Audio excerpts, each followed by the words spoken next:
जय श्री कृष्ण। अध्याय 4 श्लोक 11। अनुवाद। जिस भाव से सारे लोग मेरी शरण ग्रहण करते हैं उसी के अनुरूप मैं उन्हें फल देता हूँ। हे पार्थ, प्रत्येक व्यक्ति सभी प्रकार से मेरे पथ का अनुगमन करता है। तात्पर्य: प्रत्येक व्यक्ति कृष्ण को उनके विभिन्न स्वरूपों से मैं खोज रहा है। भगवान श्री कृष्ण को अंशत उनके निर्विशेष ब्रह्मज्योति तेज में तथा प्रत्येक वस्तु के कण कण में रहने वाले सर्वव्यापी परमात्मा के रूप में अनुभव किया जाता है, लेकिन कृष्ण का पूर्ण साक्षात्कार तो उनके शुद्ध भक्त ही कर पाते हैं। फलतः कृष्ण प्रत्येक व्यक्ति की अनुभूति के विषय हैं और इस तरह कोई भी और सभी अपनी अपनी इच्छा के अनुसार तुष्ट होते हैं। दिव्य जगत में भी कृष्ण अपने शुद्ध भक्तों के साथ दिव्य भाव से विनिमय करते हैं, जिस तरह की भक्त उन्हें चाहता है। कोई एक भक्त कृष्ण को परम स्वामी के रूप में चाह सकता है, दूसरा अपने सखा के रूप में, तीसरा अपने पुत्र के रूप में और चौथा अपने प्रेमी के रूप में। कृष्ण सभी भक्तों को समान रूप से उनके प्रेम की प्रगाढ़ता के अनुसार फल देते हैं। भौतिक जगत में भी ऐसी ही विनिमय की अनुभूतियाँ होती हैं और वे विभिन्न प्रकार के भक्तों के अनुसार भगवान द्वारा संभाव से विनिमय की जाती हैं। शुद्ध भक्त यहाँ पर और दिव्य धाम में भी कृष्ण का सानिध्य प्राप्त करते हैं और भगवान की साकार सेवा कर सकते हैं। इस तरह वे उनकी प्रेमा भक्ति का दिव्य आनंद प्राप्त करते हैं। किंतु जो निर्विशेषवादी है और जो जीवात्मा के अस्तित्व को मिटाकर आध्यात्मिक आत्मघात करना चाहते हैं, कृष्ण उनको भी अपने तेज में लीन करके उनकी सहायता करते हैं। ऐसे निर्विशेषवादी सच्चिदानंद भगवान को स्वीकार नहीं करते। फलतः वे अपने व्यक्तित्व को मिटाकर भगवान की दिव्य सगुण भक्ति के आनंद को प्राप्त नहीं करते। उनमें से कुछ तो निर्विशेष सत्ता के दृढ़ता पूर्वक स्थित नहीं हो पाते। वे अपनी कार्य करने की सुप्त इच्छाओं को प्रदर्शित करने के लिए इस भौतिक क्षेत्र में वापस आते हैं। उन्हें वैकुंठ लोक में प्रवेश करने नहीं दिया जाता, किंतु उन्हें भौतिक लोक में कार्य करने का अवसर प्रदान किया जाता है। जो सकाम कर्मी हैं, भगवान उन्हें यज्ञेश्वर के रूप में उनके कर्मों का वांछित फल देते हैं। जो योगी हैं और योग शक्ति की खोज में रहते हैं, उन्हें योग शक्ति प्रदान करते हैं। दूसरे शब्दों में, प्रत्येक व्यक्ति की सफलता भगवान की कृपा पर आश्रित रहती है और समस्त प्रकार की आध्यात्मिक विधियां एक ही पथ में सफलता की विभिन्न कोटियां हैं। अतः जब तक कोई कृष्ण भावनामृत की सर्वोच्च सिद्धि तक नहीं पहुंच जाता, तब तक सारे प्रयास अपूर्ण रहते हैं। जैसा कि श्रीमद् भागवत में कहा गया है, मनुष्य चाहे निष्काम हो या फल का इच्छुक हो या मुक्ति का इच्छुक ही क्यों न हो, उसे पूरे सामर्थ्य से भगवान की सेवा करनी चाहिए, जिससे उसे पूर्ण सिद्धि प्राप्त हो सके, जिसका पर्यवसान कृष्ण भावनामृत में होता है। श्लोक 12। अनुवाद। इस संसार में मनुष्य सकाम कर्मों में सिद्धि चाहते हैं। फलस्वरूप वे देवताओं की पूजा करते हैं और निसंदेह इस संसार में मनुष्यों को सकाम कर्म का फल शीघ्र प्राप्त होता है। तात्पर्य: इस जगत के देवताओं के विषय में भ्रांत धारणा है और विद्वत्ता का दंभ भरने वाले अल्पज्ञ मनुष्य इन देवताओं को परमेश्वर के विभिन्न रूप मान बैठते हैं। वस्तुतः ये देवता ईश्वर के विभिन्न रूप नहीं होते, किंतु वे ईश्वर के विभिन्न अंश होते हैं। ईश्वर तो एक है, किंतु अंश अनेक हैं। वेदों का कथन है, नित्यो नित्यानाम। ईश्वर एक है, ईश्वर परम कृष्ण। कृष्ण ही एकमात्र परमेश्वर हैं और सभी देवताओं को इस भौतिक जगत का प्रबंध करने के लिए शक्तियां प्राप्त हैं। ये देवता जीवात्माएं हैं, जिन्हें विभिन्न मात्रा में भौतिक शक्ति प्राप्त है। वे कभी परमेश्वर, नारायण, विष्णु या कृष्ण के तुल्य नहीं हो सकते। जो व्यक्ति ईश्वर तथा देवताओं को एक स्तर पर सोचता है, वह नास्तिक या पाषंडी कहलाता है। यहाँ तक कि ब्रह्मा तथा शिवजी जैसे बड़े बड़े देवता भी परमेश्वर की समता नहीं कर सकते। वास्तव में ब्रह्मा तथा शिव जैसे देवताओं द्वारा भगवान की पूजा की जाती है। जो भी आश्चर्य की बात यह है कि अनेक मूर्ख लोग मनुष्यों के नेताओं की पूजा उन्हें अवतार मानकर करते हैं। यही देवता पद इस संसार के शक्तिशाली मनुष्य या देवता के लिए आया है, लेकिन नारायण, विष्णु या कृष्ण जैसे भगवान इस संसार के नहीं हैं। वे भौतिक सृष्टि से परे रहने वाले हैं। निर्विशेषवादी के अग्रणी श्रीपाद शंकराचार्य तक मानते हैं कि नारायण या कृष्ण इस भौतिक सृष्टि से परे हैं। फिर भी मूर्ख लोग देवताओं की पूजा करते हैं क्योंकि वे तत्काल फल चाहते हैं। उन्हें फल मिलता भी है, किंतु वे यह नहीं जानते कि ऐसे फल क्षणिक होते हैं और अल्पज्ञ मनुष्यों के लिए हैं। बुद्धिमान व्यक्ति कृष्ण भावनामृत में स्थित रहता है। उसे किसी तत्काल क्षणिक लाभ के लिए किसी तुच्छ देवता की पूजा करने की आवश्यकता नहीं रहती। इस संसार के देवता तथा उनके पूजक इस संसार के संहार के साथ ही विनष्ट हो जाएंगे। देवताओं के वरदान भी भौतिक तथा क्षणिक होते हैं।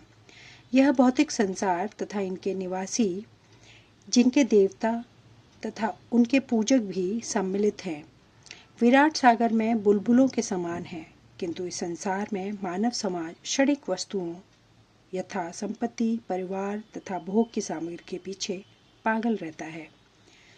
ऐसी क्षणिक वस्तुओं को प्राप्त करने के लिए लोग देवताओं की या मानव समाज के शक्तिशाली व्यक्तियों की पूजा करते हैं।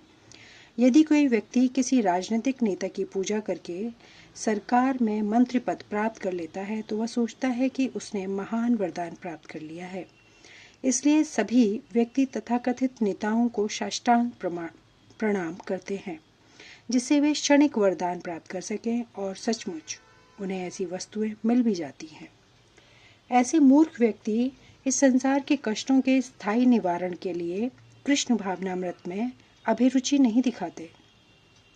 वे सभी इंद्रिय भोग के पीछे दीवाने रहते हैं और थोड़े से इंद्रिय सुख के लिए वे शक्ति प्रदत्त जीवों की पूजा करते हैं, जिन्हें देवता कहते हैं। यह श्लोक इंगित करता है कि विरले लोग ही कृष्ण भावनामृत में रुचि लेते हैं। अधिकांश लोग भौतिक भोग में रुचि लेते हैं। फलस्वरूप वे किसी न किसी शक्तिशाली व्यक्ति की पूजा करते हैं। श्लोक 13।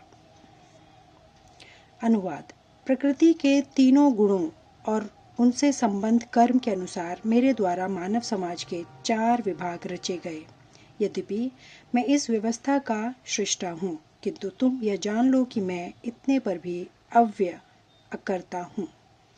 तात्पर्य: भगवान प्रत्येक वस्तु के सृष्टा हैं। प्रत्येक वस्तु उनसे उत्पन्न है, उनके ही द्वारा पालित है, और प्रलय के बाद प्रत्येक वस्तु उन्हीं में समा जाती है। अतः वे ही वर्णाश्रम व्यवस्था में सृष्टा हैं, जिसमें सर्वप्रथम बुद्धिमान मनुष्यों का वर्ग आता है, जो सतोगुणी होने के कारण ब्राह्मण कहलाते हैं। द्वितीय वर्ग प्रशासक वर्ग का है, जिसे रजोगुणी होने के कारण क्षत्रिय कहा जाता है। वणिक वर्ग या वैश्य कहलाने वाले लोग रजो तथा तमोगुण के मिश्रण से युक्त होते हैं, और शूद्र या श्रमिक वर्ग के लोग तमोगुणी होते हैं। मानव समाज के इन 4 विभागों की सृष्टि करने पर भी भगवान कृष्ण इनमें से किसी विभाग में नहीं आते, क्योंकि वे उन बुद्धिजीवियों में से नहीं हैं जिनका एक अंश मानव समाज के रूप में है। मानव समाज भी किसी अन्य पशु समाज के तुल्य है, किंतु मनुष्यों को पशु स्तर से ऊपर उठाने के लिए ही उपयुक्त वर्णाश्रम की रचना की गई, जिससे क्रमिक रूप से कृष्ण भावनामृत विकसित हो सके। किसी विशेष व्यक्ति की किसी कार्य के प्रति प्रवृत्ति का निर्धारण उसके द्वारा अर्जित प्रगति के गुणों द्वारा किया जाता है। गुणों के अनुसार जीवन के लक्षणों का वर्णन इस ग्रंथ के 18वें अध्याय में हुआ है, किंतु कृष्ण भावना भावित व्यक्ति ब्राह्मण से भी बढ़कर होता है। यद्यपि गुण के अनुसार ब्राह्मण को ब्रह्म या परम सत्य के विषय में ज्ञान होना चाहिए, किंतु उनमें से अधिकांश भगवान कृष्ण के निर्विशेष ब्रह्म स्वरूप को ही प्राप्त कर पाते हैं। किंतु जो मनुष्य ब्राह्मण के सीमित ज्ञान को लांघकर भगवान श्री कृष्ण को ज्ञान तक पहुंच जाता है, वही कृष्ण भावना भावित होता है। अर्थात वैष्णव होता है। कृष्ण भावनामृत में कृष्ण के विभिन्न अंशों यथा राम, नरसिंह, वराह आदि का ज्ञान सम्मिलित रहता है। और जिस तरह कृष्ण मानव समाज की इस चातुर्वर्ण्य प्रणाली से परे हैं, उसी तरह कृष्ण भावना भावित व्यक्ति भी इस चातुर्वर्ण्य प्रणाली से परे होता है, चाहे हम इसे जाति का विभाग कहें, चाहे राष्ट्र अथवा संप्रदाय का। श्लोक 14।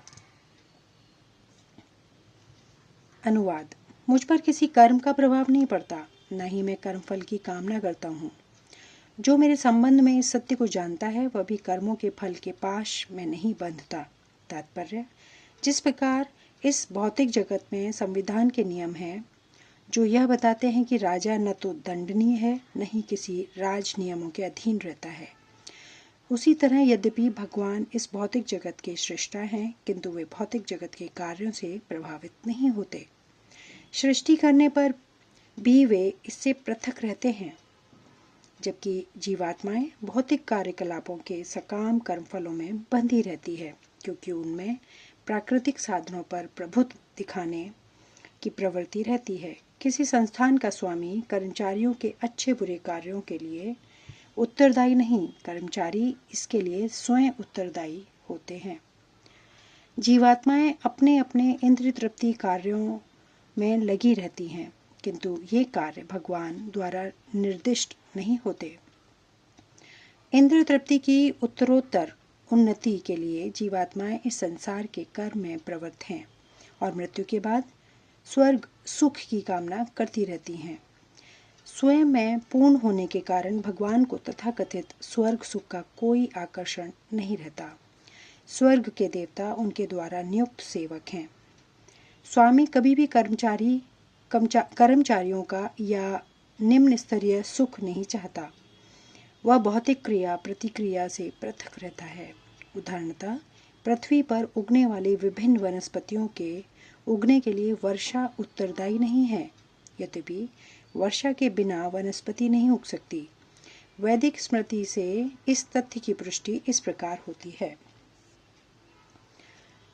भौतिक सृष्टि के लिए भगवान ही परम कारण है। प्रकृति तो केवल निमित्त कारण है, जिससे विराट जगत दृष्टिगोचर होता है। प्राणियों की अनेक जातियां होती हैं, यथा देवता, मनुष्य तथा निम्न पशु, और ये सब पूर्व शुभाशुभ कर्मों के फल भोगने को बाध्य हैं।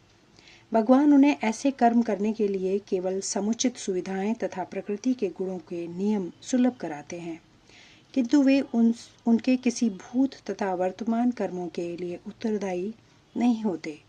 वेदांत सूत्र में पुष्टि हुई है कि भगवान किसी भी जीव के प्रति पक्षपात नहीं करते। जीवात्मा अपने कर्मों के लिए स्वयं उत्तरदायी है। भगवान उसे प्रकृति अर्थात बहिरंगा शक्ति के माध्यम से केवल सुविधा प्रदान करने वाले हैं। जो व्यक्ति इस कर्म नियम की सारी बारीकियों से भली भांति अवगत होता है, वह अपने कर्मों के फल से प्रभावित नहीं होता। दूसरे शब्दों में, जो व्यक्ति भगवान के इस दिव्य स्वभाव से परिचित होता है, वह कृष्ण भावनामृत में अनुभवी होता है, अतः उस पर कर्म के नियम लागू नहीं होते। जो व्यक्ति भगवान के दिव्य स्वभाव को नहीं जानता और सोचता है कि भगवान के कार्यकलाप सामान्य व्यक्तियों की तरह कर्मफल के लिए होते हैं, वे निश्चित रूप से कर्मफलों में बंध जाते हैं। किंतु जो परम सत्य को जानता है, वह कृष्ण भावनामृत में स्थिर मुक्त जीव है। श्लोक 15। अनुवाद। प्राचीन काल में समस्त मुक्तात्माओं ने मेरी दिव्य प्रकृति को जान करके ही कर्म किया, अतः तुम्हें चाहिए कि उनके पद चिन्हों का अनुसरण करते हुए अपने कर्तव्य का पालन करो। तात्पर्य, मनुष्यों की दो श्रेणियां हैं। कुछ के मनों में दूषित विचार भरे रहते हैं और कुछ भौतिक दृष्टि से स्वतंत्र होते हैं। कृष्ण भावनामृत इन दोनों श्रेणियों के व्यक्तियों के लिए समान रूप से लाभप्रद हैं।